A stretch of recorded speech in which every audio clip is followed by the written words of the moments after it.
I want to let you know why Bumble is my favorite dating app. So, I had a gentleman who forgot about the date. We made a date on Sunday for Tuesday, 3 days ago. And he forgot all about the date.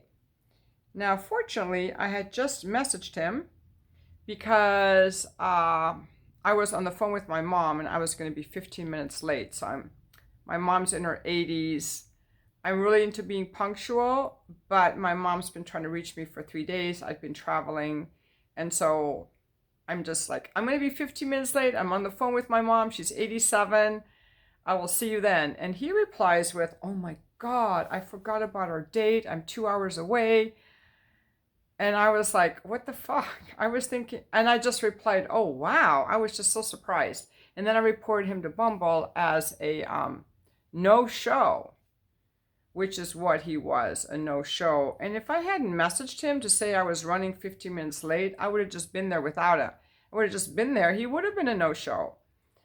Now, what I do when I meet guys for dates, I go somewhere that I would still enjoy myself, even if they're a no show, because it can happen, it does happen.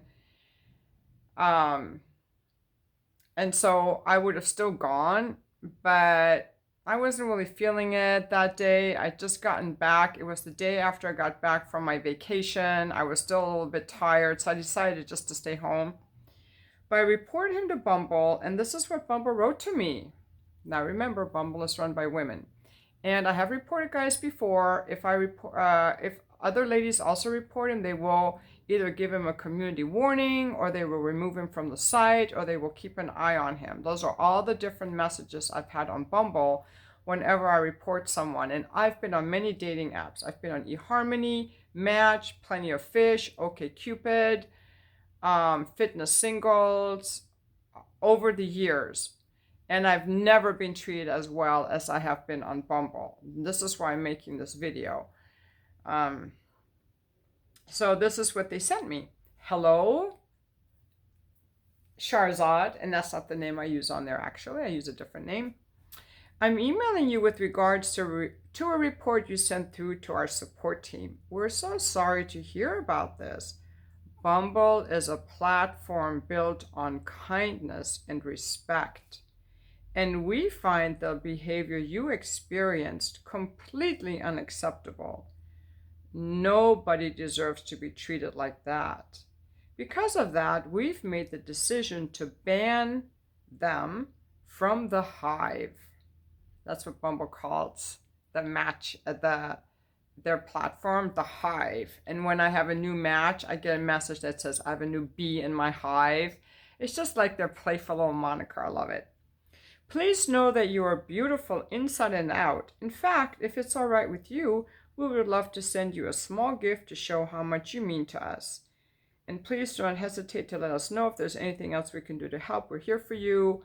He signed his name from the Bumble feedback team. And again, they don't have my personal information. They're asking for my mailing address so they can mail me the gift. So let's see what they send me. I love Bumble.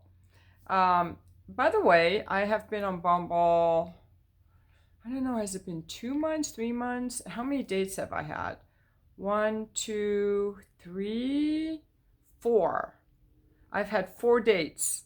So dates are not that easy to get, you guys. I know you guys think I'm awesome. I have like hundreds of fans on my fan page. I have escort clients who come back repeatedly to see me.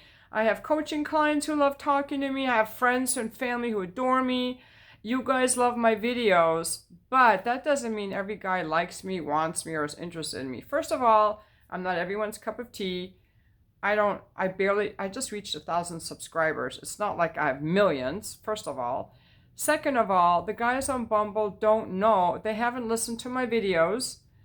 They don't know about my book. They don't know about my coaching. They don't know anything about me. All they're going by are a few photos and whether I'm their type. Third of all, you can be the hottest woman in the world. Not every guy's going to like you. So I don't have a big head about that. Like, not every guy's going to like me. And a lot of guys I choose don't match with me. They're not interested in me. And then there are a lot of people who have other stuff going on, or they're flaky, their interest level in me isn't that high. Maybe this is a guy who prefers the ocean and I don't, or he wants somebody that looks a different way or has different interests. You just don't know. So it's not that easy to get dates. Like I said, I've had 4 dates. I have the phone numbers of some of these gentlemen. I mean, we're not texting, but I have their numbers. I haven't blocked them. They haven't blocked me. So, I mean, it's cordial. On the dates, out of all the dates I went on, from the Bumble dates, I did meet that guy. I ended up, my friends with benefits guy.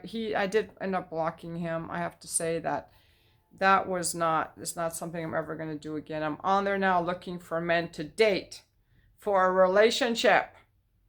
And so my goal is to get more dates and at the same time work on my own shit. Meaning that what happens sometimes for me is that, I might be, somebody's really interested in me and I'm interested in them. And then the amount of connection they give me declines. So like they're texting me a lot or whatever, and then it declines. And then I start getting reactive. I start feeling it. I'm like, this guy's pulling away. This guy's ignoring me. I'm being dismissed. Like all these feelings and thoughts come up in me. And what I will usually do then is say, I don't like being ignored. We're just done. Or another thing I've done, if I've hooked up with a guy, I would do stuff like, so when am I going to see you again? And then if he doesn't reply, then I silently stew. But I'm having all these uncomfortable feelings. And that, I'm teaching you guys, if those of you who are dating or in a relationship, it's a practice to deal with our reactivity. So what my coach and I have been working on is like, just be in my own joy and happiness and just notice what men do or don't do and who I want to interact with. Like, don't make them that important. What they do or don't do, don't make it that important. Just kind of observe, stay in my own happy space, be open and self-expressed. And she noticed that I'm assuming they're not going to meet my needs just because they haven't replied right away. And that I'm allowed to ask questions. So, for example, if someone says, I'm going to get back to you about when I can see you, I can just say, do you have a sense of when that will be? I'm allowed to ask questions, and I'm probably better off assuming that they are going to meet my needs because mature men will show up for me. So it's changing my expectations. It's letting me know, teaching me that I'm allowed to share my feelings, I'm allowed to ask questions, and about calming myself. So, for example, for those of you, if you're feeling angry or you're feeling abandoned, then your feelings are in your body. It starts with a gesture. You start with a gesture. So, for example, something you might feel like, so just imagine how you're feeling around your relationship, whether you're in a relationship or your dating situation, like you're feeling abandoned. What gesture do you want to make? Make a gesture like, oh, I'm all alone, let's say. Oh, I feel so alone. So just start moving your body, alone, and then your body will start moving. You might want to put on some music. You want to start moving. And the thing that I've been doing with my emotions is feeling them, giving them space, releasing them, going inside of them. But I have been doing it sitting still. So what she taught me was to move, because every human in the world has to learn these techniques. This is not just something for me. This is for all of you. Okay? Everybody gets reactive. Every person gets reactive. The problem is, you've got the grandiose people who feel like, I don't get reactive. It's all your fucking fault. And if you weren't such a problem, I wouldn't be feeling this way. That's grandiosity. And then there's shame, where I'm just a bad person. I'm feeling this. I can't help it. How can I please you? That's a one down position. But we want to be in an equal position and deal with our reactivity and take responsibility for reacting, which is behaving or feeling in a way that's out of proportion to the stimulus. Someone doesn't text you back and you're like, that's reactivity. Or, you tap your partner on the spouse and you want to have sex with your partner and they say no and you're feeling all shut down, you want to withdraw and you're angry. Reactivity. So again, whatever you're feeling, it's like, okay, I'm going to make a gesture for that feeling, a gesture. And then you just start, now what comes next? And now what do I want to do? And what this does, it moves the feeling through you and you get back into your body and you're centered and grounded. And now from that space, you're in a beautiful position to respond and be engaged in life without being reactive. And that's the practice. And that's why I'm so happy that this coach is here with me as I'm going through my first dating experiences since my divorce in 8 years. This is the first time I'm actually dating for a relationship in 8 years. And I love the work that I'm doing and learning about myself and bringing all my energy home to me and being in me and not really minding what they do. Like, just like I can go to a restaurant and have a drink, whether he shows up or not, I could be doing this or that, whether he texts me or not. It doesn't matter. Like, staying in my own joy, staying in my own power, keeping my energy in here, and not being affected by what some random person I haven't even met yet does. And the same applies in your relationships, is that you calm yourself down and then you keep connected to the other person. So these are all skills that none of us learned. I bet you didn't learn them from your parents. I'm pretty sure you didn't learn them in grade school, middle school, high school, or college, or at work. And I'm pretty sure you didn't learn that in your relationship. So the majority of people are having like really miserable experiences in their relationships because they're coming from their wounded inner child that's constantly reacting to everything, doesn't know it's allowed to ask questions, make requests, have needs and wants, and share who they are vulnerably and deserve to have their needs met, understood, and be heard. That's why most people are in these fucking miserable relationships. And I want my next relationship to be really powerful, and I want to be powerful, whether I have a relationship or not.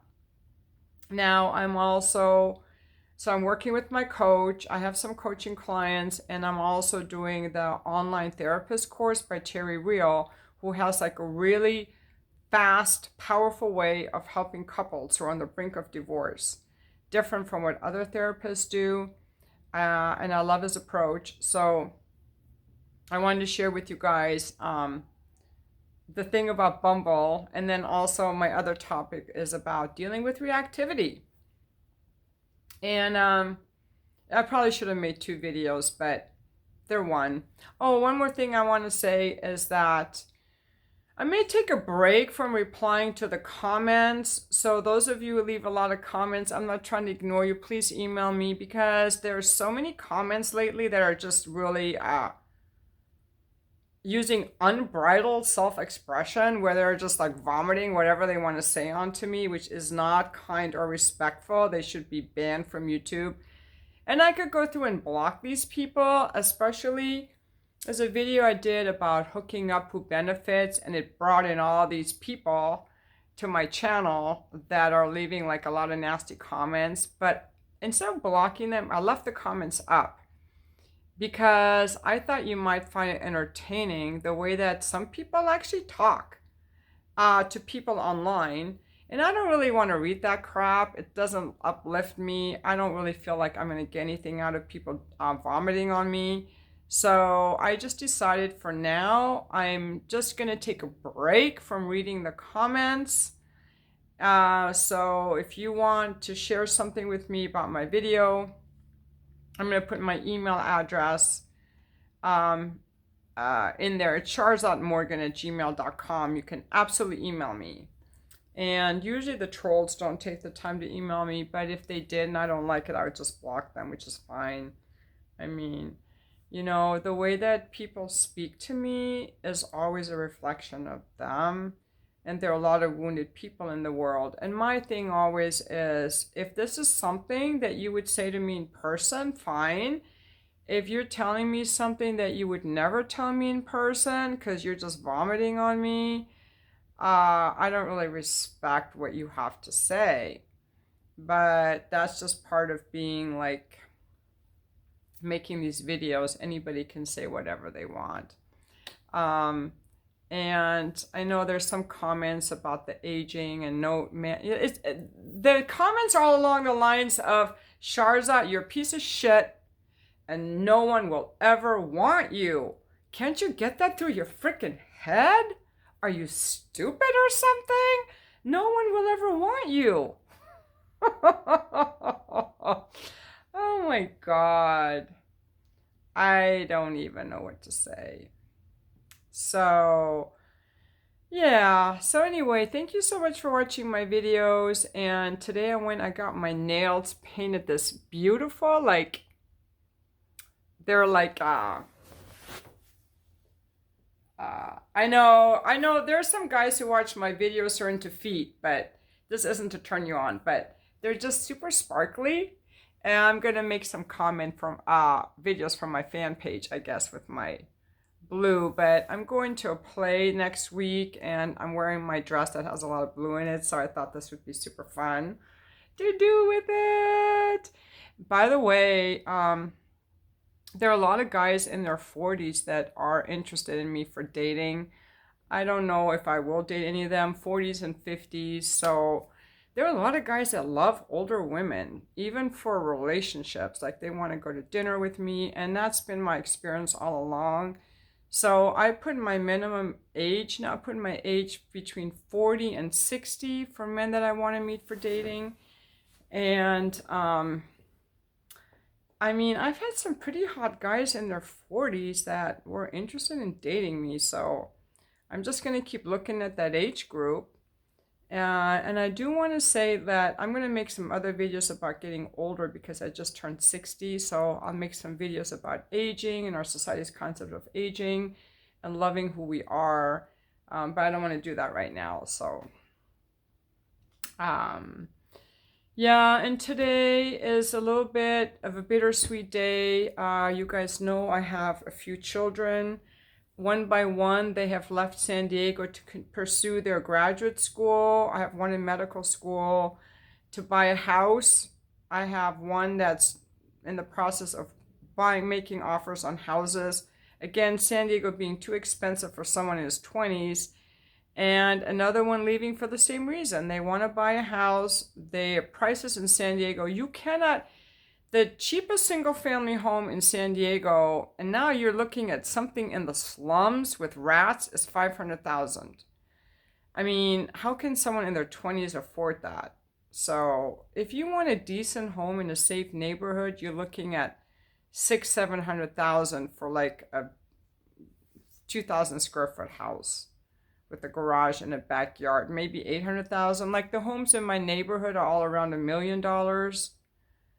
I live in the suburbs, so that's just very expensive for young people. San Diego is a high cost housing market, so it's bittersweet because I'm sad when my kids move away because we love each other. At the same time, I'm so proud of them for having the courage to just go off to a new state. I never had that courage. Not really. I mean, I moved places because my ex-husband took me. I don't have that kind of courage. My kids have the courage and they're striking on an adventure, and that's what motherhood is all about, right? That we bring up these kids to go off into the world and do their own thing. Now, I will say that a couple of them would love if I lived in their city. If I also moved and lived in their city, they would love that. One of them is more like, we kind of like to be left alone from our family, you know? So different kids have different wants and how much how much they have their parents around. And I will say that I have decided not to move to where they're going because for my business, San Diego is really good, and where they are in these smaller towns is not going to be that good for my business. And so even though they would like me to move, I'm not quite prepared to do that at this time, but I'm going to be taking a lot more trips and going 1, 2, 3 around the country to where they are and taking more trips so I can see them. So I am planning on that so that way I can stay connected with them, even though I live so far from them now. So those of you who don't have kids, when your kids move away, you don't know what it feels like, but if you have a dog, imagine your dog leaves you and moves to a different state. And when people with dogs hear that, then they get it. If you don't have kids, you don't get it. But we know our kids are supposed to leave us. They're not our property like a dog is. That's why dogs are easier. They're your property. You own them. They're never going to leave you. And kids will leave you. They're supposed to leave you. They're supposed to be independent. They're supposed to branch out on their own. They're supposed to have their own thoughts, ideas, vision, and go on their own adventure. And I'm so proud of them for doing that. At the same time, you know, I processed all the thing about my kids. I didn't make a video about it. I processed it. And today I actually feel, this is the day that my last one is leaving. Today I actually feel like excited for this person and the dreams that the family is about to embark upon. So I don't talk about my kids much. That's my personal life. I just wanted to share with you an aspect of my own experience as a mother and how I feel about kids leaving, because I think a lot of people can probably relate to that. Thank you for those who emailed me and wished me birthday wishes. Thank you so much, and have a wonderful rest of your Friday.